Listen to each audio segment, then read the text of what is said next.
We'll have something slightly different this year and talk about navigating different stages of life with channelopathies, because a lot of the emphasis of today's patient day is about how you're living with your channelopathies and how to live well with it and how to optimize the different aspects of life with channelopathies. And I know there's a variety of you. So there's some patients from Great Ormond Street all the way up to those patients who've been with us for many, many years. So I thought it'd be nice to just have a look at different stages in life and what that looks like for each of you and how we try to help with those elements as you change, as you get older. So channelopathies have different effects on the muscles at different stages of life. And part of that is, when you go from a child to an adult, of course things change, but also as you get older, how your body works and how you move and what you do in your life changes very much. And so actually it's really important when you're seen in clinic and when we're managing your condition, helping you to manage your condition, that we adapt it to where you are in your stage of life. So I want to start from the beginning, and we'll look at childhood.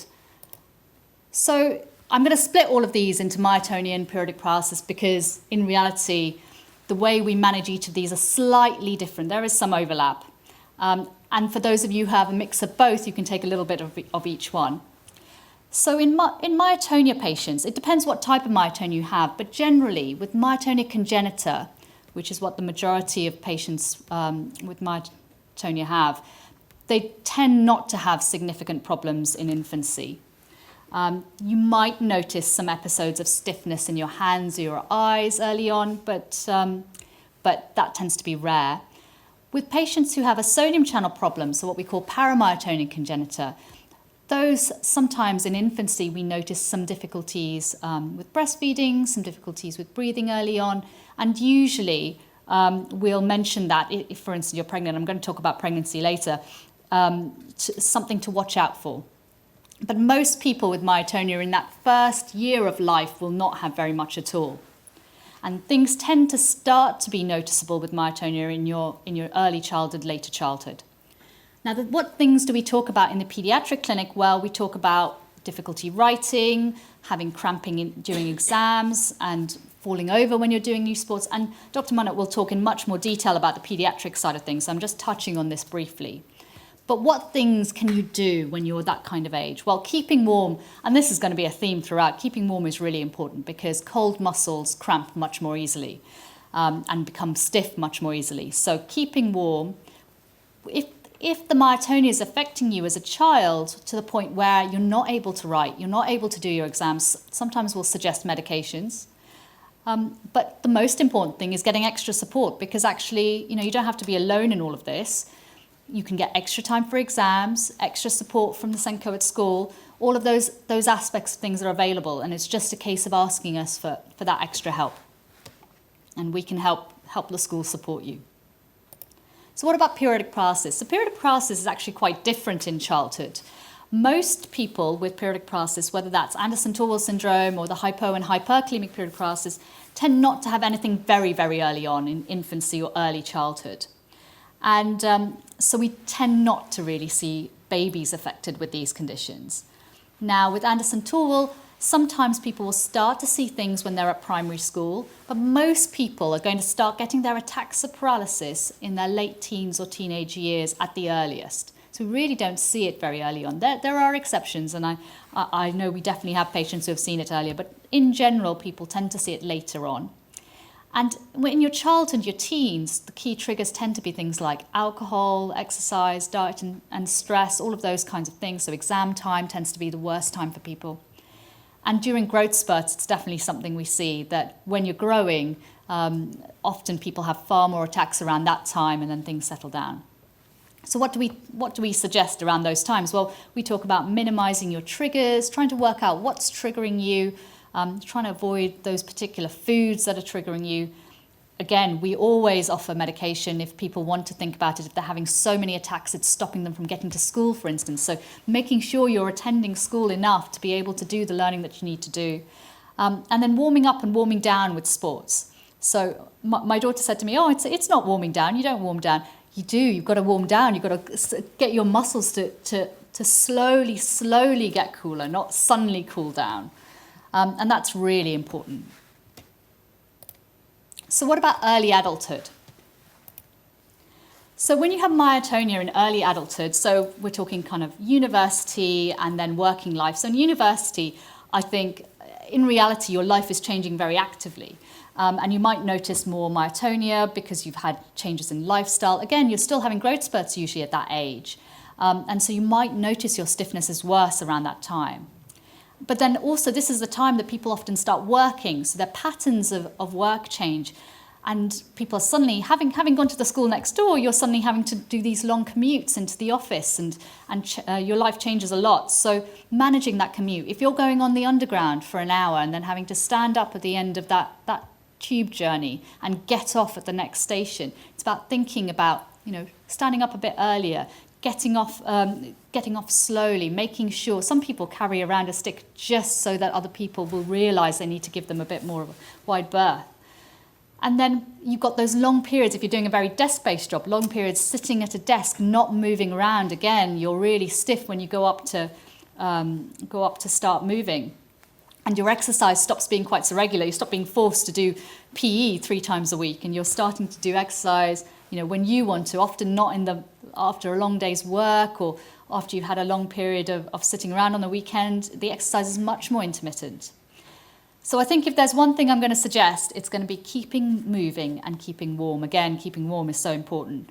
So keeping moving, not allowing your muscles to get really stiff, not allowing you to end up falling over because you've just been sat in one place for a long time. Getting up, taking regular breaks, and working from home has been the worst thing for that. But also, this is the kind of age people will often come to us, having not really tried it in their childhood, starting to notice, because they have to get to work, thinking about medication and moving things around.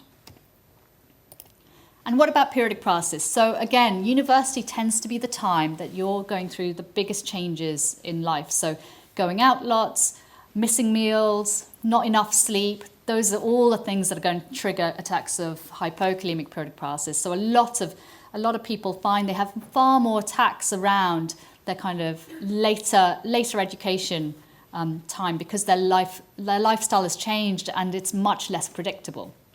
And then with working life, exactly the same way as patients with myotonia, you have much longer periods of sitting around.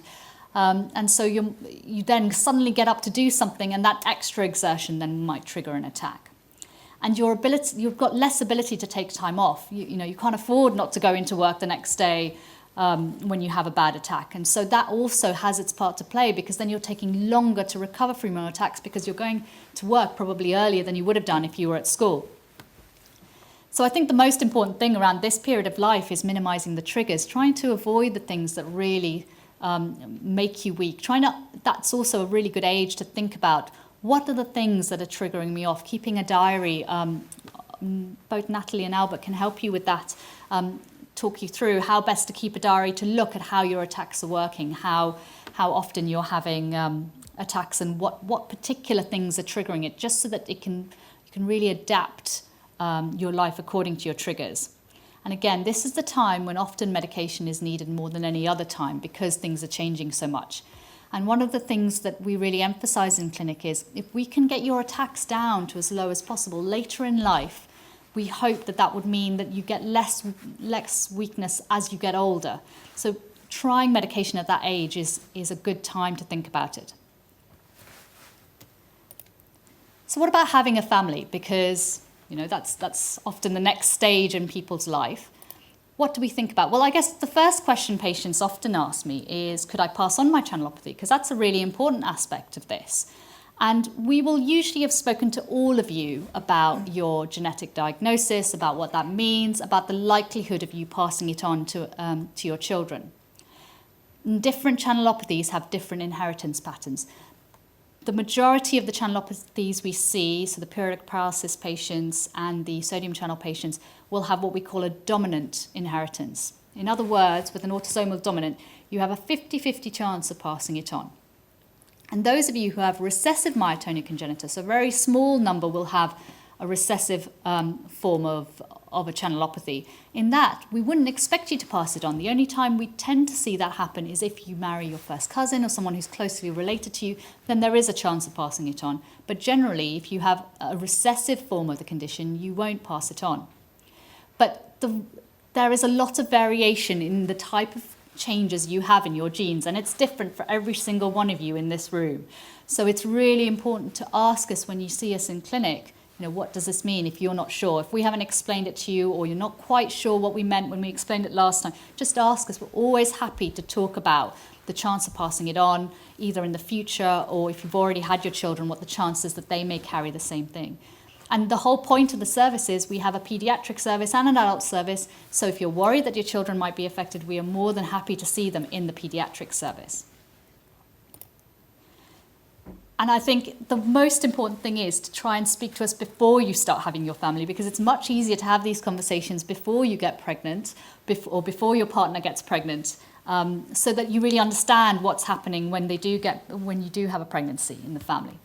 So we can talk about things like whether you need to stop your medications, because there are certain medicines that we would want to stop when you're pregnant or when you're trying to conceive, whether you need any special prenatal vitamins, and we can talk about the risk of passing on the condition and what options you have if you want to make sure 100% that you don't pass on the condition, because there are various different options. There's something called pre-implantation genetic diagnosis, and that can be used to prevent you passing on the condition if you want. So all those conversations we can have when we see you in clinic, but if we don't know you're thinking about trying to conceive, then we won't necessarily know that we should be talking about that with you.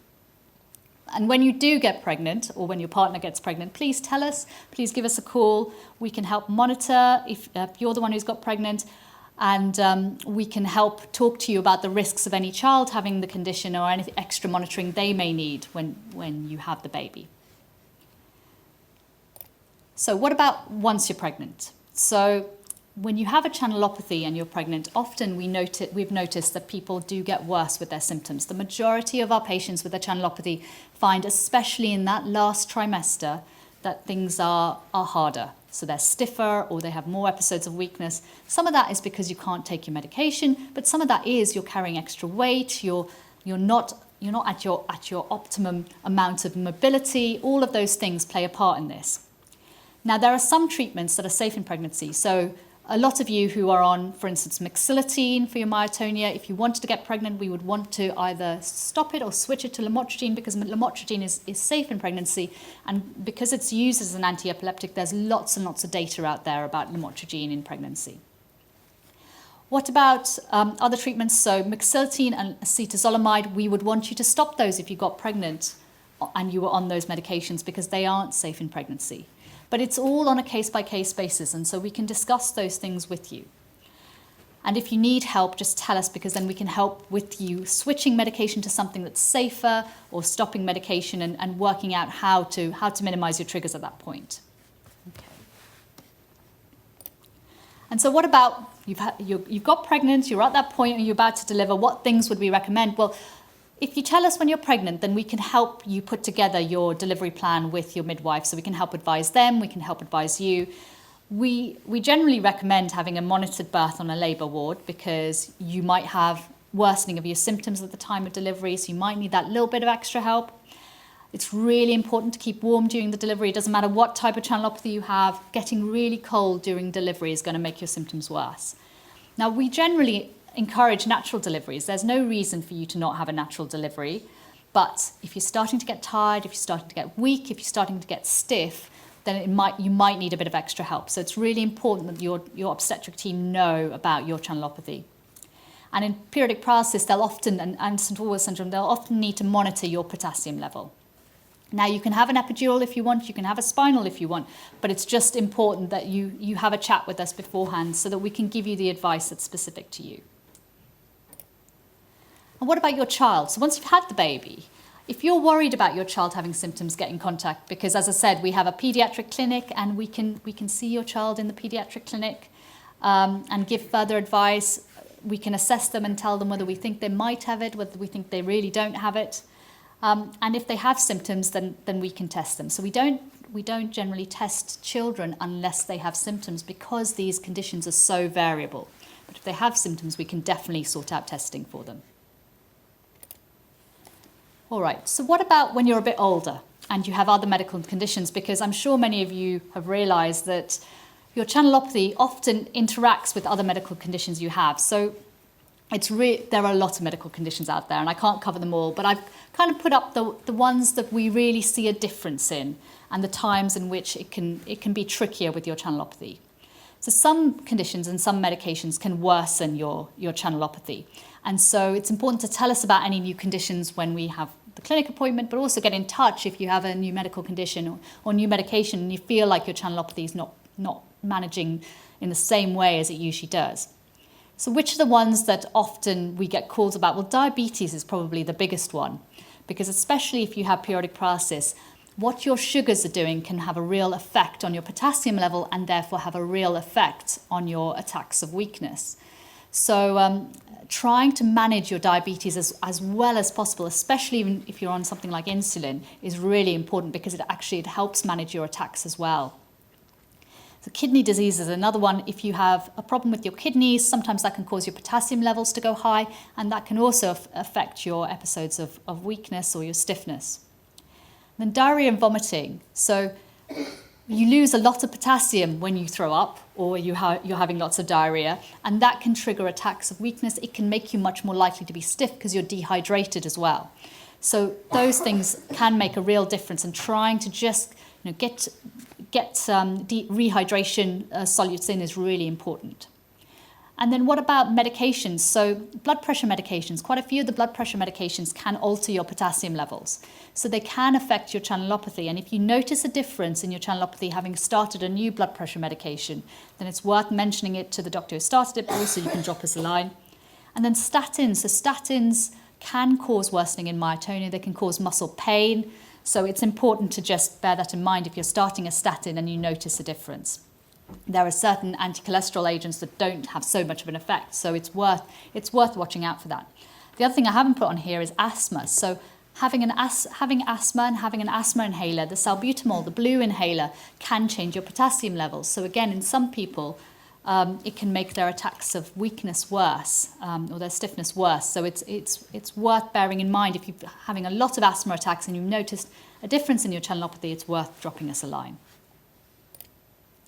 And then having an anaesthetic. So if you ever have to go into surgery, so all of you should have an anaesthetic plan. And if you don't, please, please, please ask us about it at your next appointment, because we have anaesthetic plans for everyone. We adapt them to each of you according to what your genetic change is. But it's really important to have that somewhere so that if something happens, the team that are doing the surgery and giving you the anaesthetic can be aware that you have a channelopathy. It's really important to tell them that you have a channelopathy, because sometimes that can impact what anaesthetic that they give you.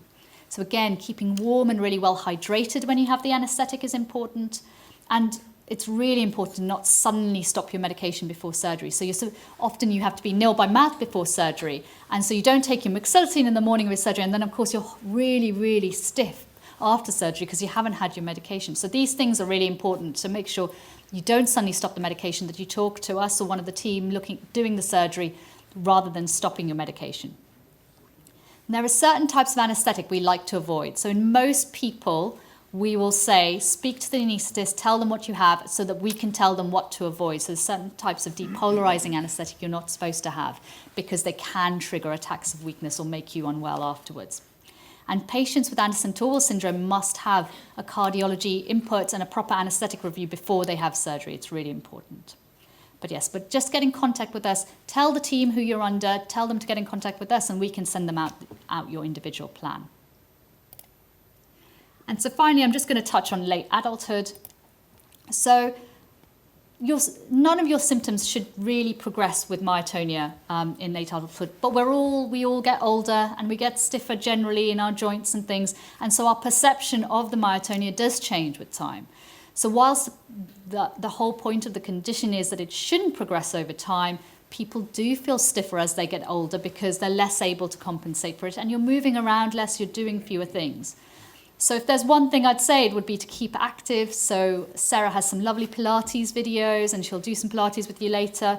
Physiotherapy, if you're having lots of falls or you're struggling with stiffness, she can put together a program to try and target that. And then sometimes actually it's this point in life that people try the medication for their myotonia because they're finding that the stiffness is there all the time. Alongside everything else as you get older, it just becomes that little bit harder to manage.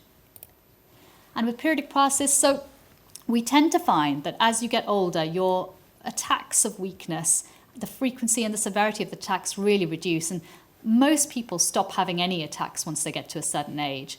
Sometimes people can have fixed weakness, but this is what I was saying about the importance of medication early on, because if we can get your attacks under control early on, we hope that actually we reduce the weakness later in life. But keeping active, again, keeping active is really important. Pilates, physiotherapy, all of these things. Just talk to us about what we can do to try and minimize your attacks later on. All right, so bang on 11:25, I'm going to stop there. So the most important things, everyone is different and management is different as you come into different stages of life. So just have a chat with us, tell us what's changed and what's harder, what's easier. Trying to treat episodes of paralysis early in life, we hope will reduce weakness later in life. So it's important. That's why we often will offer you medication early on, even though you feel like you might not need it. And then if you feel like your symptoms have changed, they're not well controlled, come and speak to us. And when you're seeing other health professionals for whatever reason, tell them about your condition, give them our contact details and let them get in touch.